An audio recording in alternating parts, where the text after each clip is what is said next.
Hello, this is Magus-Catalyst is the name of our firm, and I'm the founder and managing partner.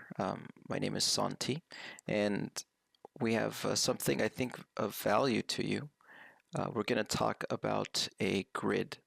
Now, this is something you would find in project management, but really we're trying to lean into the perspective in business that everything is a project.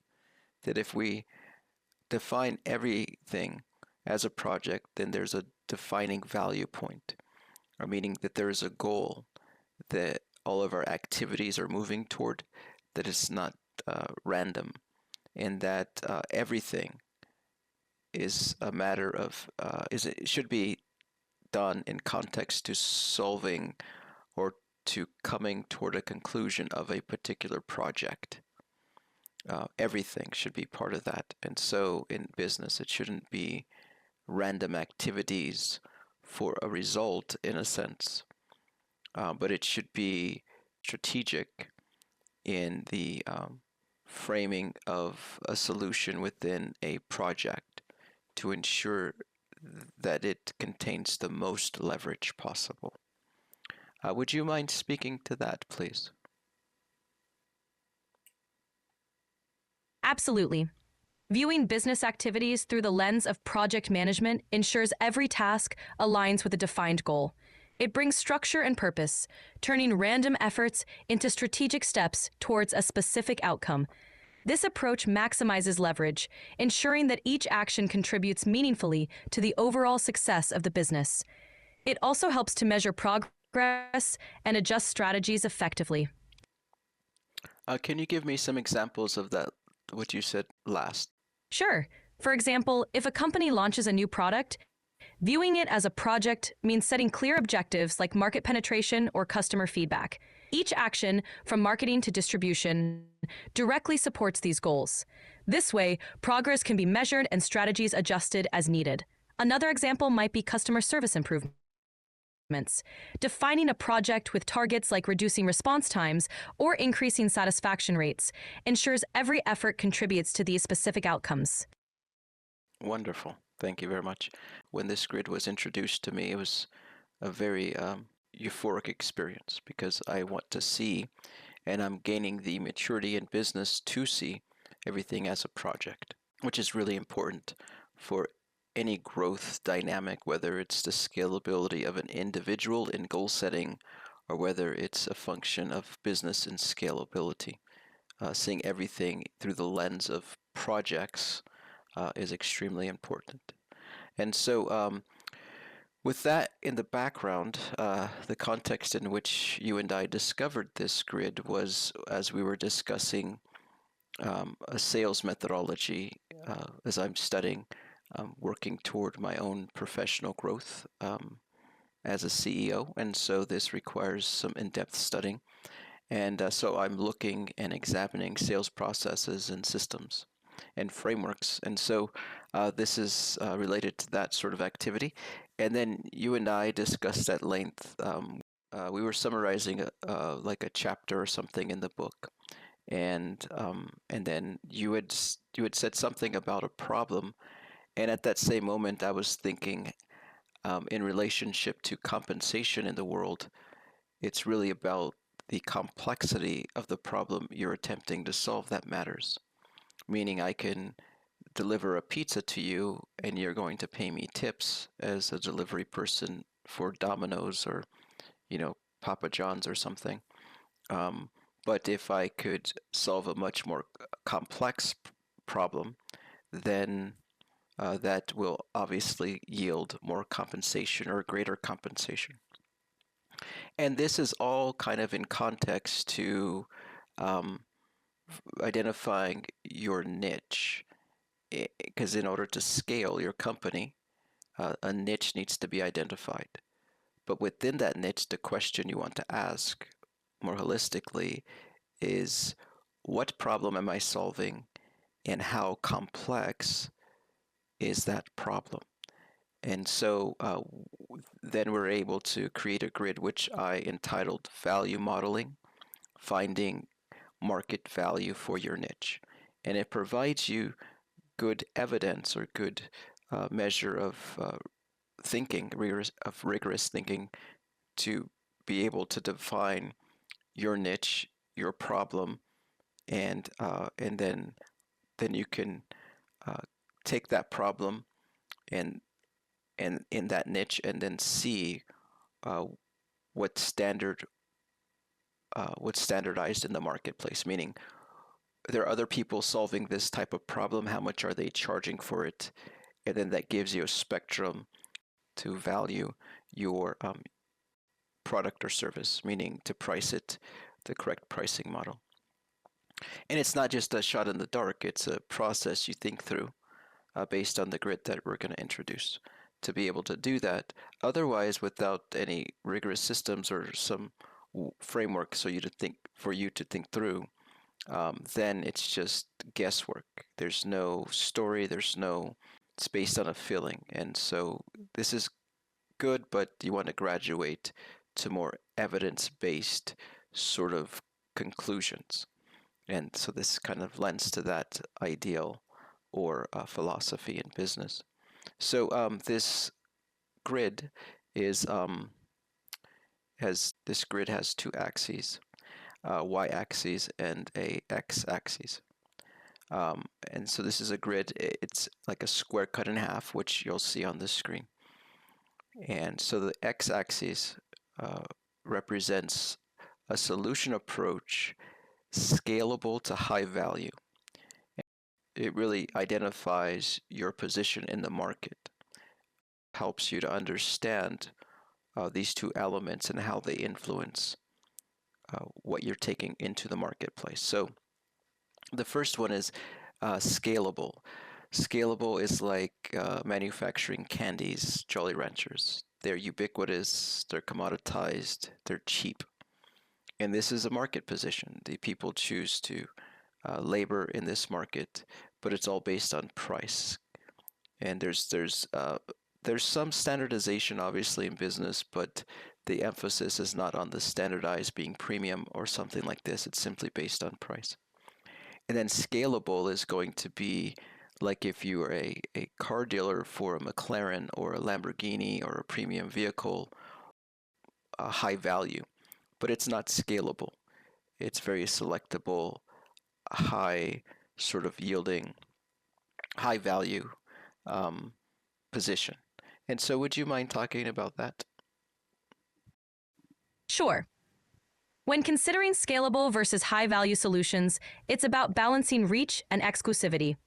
Scalable solutions like mass produced goods appeal to a broad market with lower margins. High value solutions like bespoke services cater to a niche market, offering exclusivity and higher margins.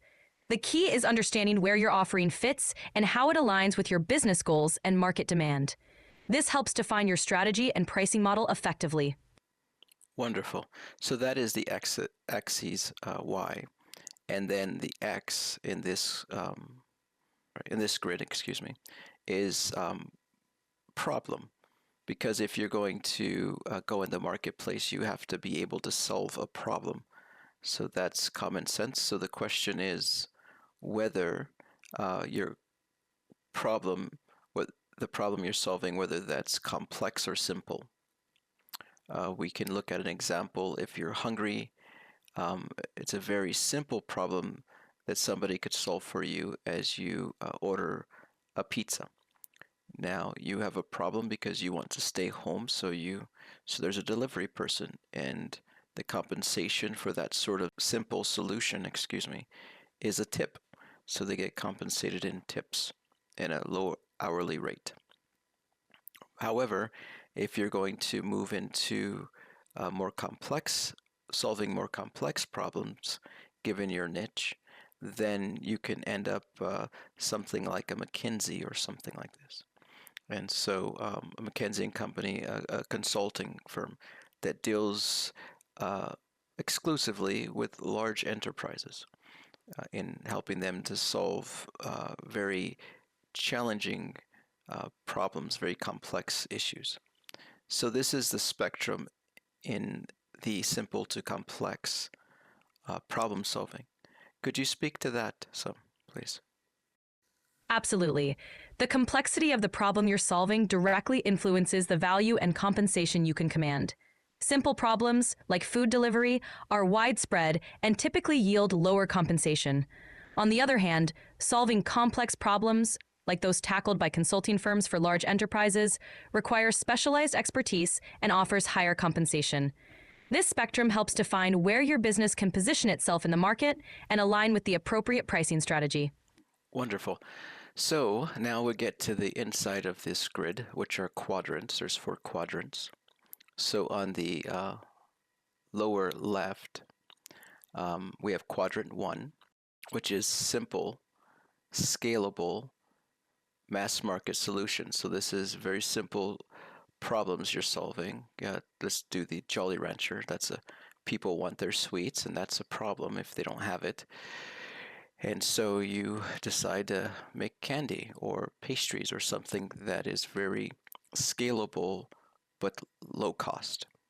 So you have to ask in your niche whether positioning your product or service in this quadrant will give you the value or return on investment, return on your time and strategy, this sort of thing. Would you mind speaking to that and perhaps digging into a case study or two? Certainly. Quadrant 1, representing simple, scalable mass market solutions, is where products or services cater to broad needs at a low cost. For instance, consider a company like a fast food chain. It offers simple, standardized products that appeal to a large audience. The value lies in volume and efficiency.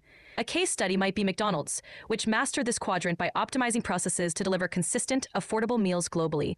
By positioning your product here, you benefit from high demand and economies of scale, but must compete on price and efficiency. Wonderful. And so that's dealing with the lower left quadrant of this grid. And then if we move to, let's do the upper left of this quadrant, which is quadrant 2, simple, high value, niche, premium service, personalized, high touch, luxury goods, boutique consulting. And we kind of spoke about this before. So, and what you're looking at what problems you want to solve. You're looking at not only the problems you want to solve, but the level of complexity to those problems you want to solve. And so it's really the nuance of the problems you're going after to solve. And this will define your niche and pricing structure, give you um, a framework to think through to come to your pricing. And so, would you dig into this again and perhaps again provide a real world case study on the quadrant 2? Sure. Quadrant 2, representing simple, high value solutions, focuses on niche markets offering premium personalized services. This could be a boutique consultancy or a luxury brand. For instance, think of a high end custom furniture maker who creates bespoke pieces. The problems they solve are straightforward, like furnishing a home, but they do so with exceptional quality and exclusivity. A case study might be a brand like Rolls-Royce, offering customized vehicles with meticulous craftsmanship. By positioning your service here, you cater to clients seeking exclusivity and quality, allowing for premium pricing and strong brand loyalty. Thank you very much. So this moves us to quadrant 3, which is scalable, but the problems you're solving are more complex. So this will be specialized platforms, repeatable, maybe SaaS sort of business model, um, hosted, maybe you're hosting something or CRMs like this sort of technology. Managed IT is what you have in the quadrant, etc. So this is scalable, but you've moved into the complex problem solving in this area, which will yield uh, far greater compensation than if you were selling Jolly Ranchers or delivering pizza. Would you mind speaking to this, please? Quadrant 3 focuses on scalable solutions for more complex problems.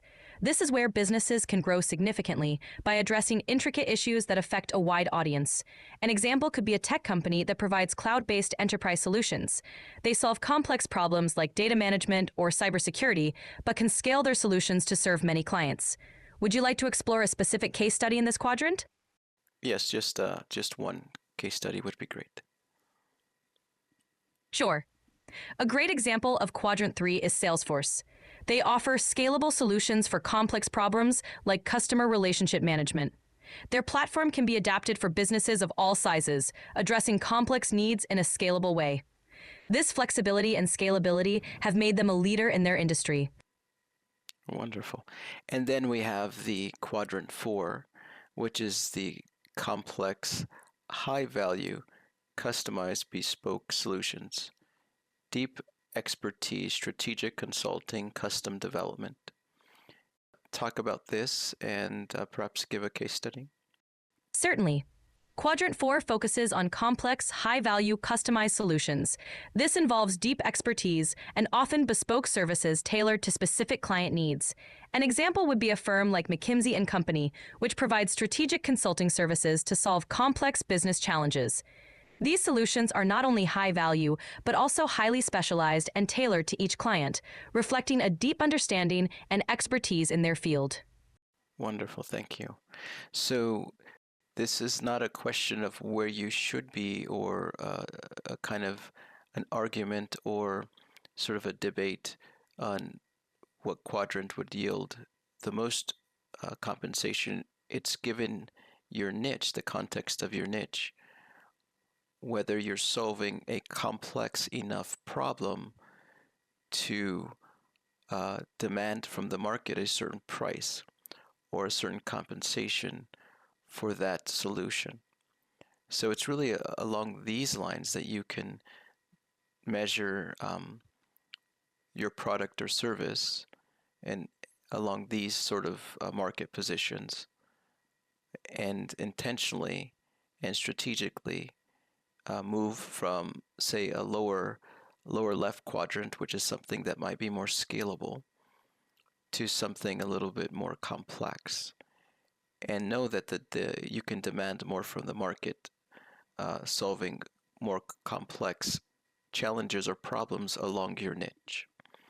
And so this is what this quadrant is here to provide, sort of framework in which you can first understanding that you have to come to this framework with a particular niche or particular service. And if you are not satisfied with the compensation that you're getting from the market, if it is not big enough for you, or you're just not receiving the sort of payments that you feel like you want or deserve for scalability, then you can begin to move to identify more complex issues within that niche. And then it would be much more, as a result of this, it would be much more probable that people would then, or businesses would then pay the price that you place on that specific package or solution. Would you mind speaking to that, please? Of course. The grid helps businesses identify where they currently operate and where they can move to increase value. If you're in a more scalable, lower left quadrant and want better compensation, you can aim to solve more complex issues within your niche. This strategic shift can justify higher pricing and value. It's about aligning your offerings with market demands and increasing complexity to enhance perceived value. Absolutely. This grid serves as a strategic tool to help you assess your position in the market and understand where your product or service fits in terms of complexity and value. By identifying where you currently stand, you can make intentional decisions to evolve your offerings. If you're not satisfied with your current market position or compensation, you can explore more complex problems within your niche. This not only increases the value you offer, but also allows you to command higher compensation. It's about strategically positioning yourself to solve more complex challenges, ultimately leading to greater market demand and success. Wonderful. Could you provide a story, really get in the weeds so that we can kind of live in a character's life, in their journey of going through these lower value quadrants and strategically making the move to a higher value quadrant? Certainly. Let's imagine Alex, a bakery owner who initially started by selling simple, mass market pastries at local fairs. This places them in quadrant 1. Over time, they realized the market was saturated and margins were thin. Wanting to increase their earnings, Alex decided to focus on creating premium custom cakes for special events, moving to quadrant 2. This shift involved more personalized work, catering to a niche market with higher margins. However, Alex wasn't satisfied yet. They noticed a growing demand for unique, complex dessert experiences and decided to start offering upscale dessert catering for corporate events, positioning themselves in quadrant 3. This required new skills and a more sophisticated approach, but allowed them to serve a broader clientele with higher value offerings. Ultimately, Alex aimed to become a renowned consultant in the dessert industry, creating bespoke dessert menus for luxury hotels and exclusive events. Quadrant 4. This journey from quadrant 1 to quadrant 4 highlights the strategic evolution from simple, scalable solutions to complex, high-value offerings, driven by the desire for greater compensation and market impact. That is wonderful. Now let's do a totally different industry with the same sort of story. Allow us to live that, to see that. Please go ahead. Sure. Let's consider an IT consultant named Jamie. Initially, Jamie provided basic tech support for small businesses, solving common issues like software installation, placing them in quadrant 1. Over time, Jamie wanted to increase their income and began offering specialized IT consulting for small to medium-sized enterprises, quadrant 2. Realizing their expertise was in demand, Jamie decided to expand into cybersecurity solutions, addressing more complex problems. This move required deeper knowledge, but offered higher returns, quadrant 3. Eventually, Jamie became a sought-after expert in developing custom IT infrastructure solutions for large corporations, providing bespoke strategies tailored to each client's needs, quadrant 4. This journey from basic tech support to high-value complex solutions showcases how strategic moves within an industry can elevate one's market position and compensation. Well, thank you so much for that. And with that last story, we're going to sign off.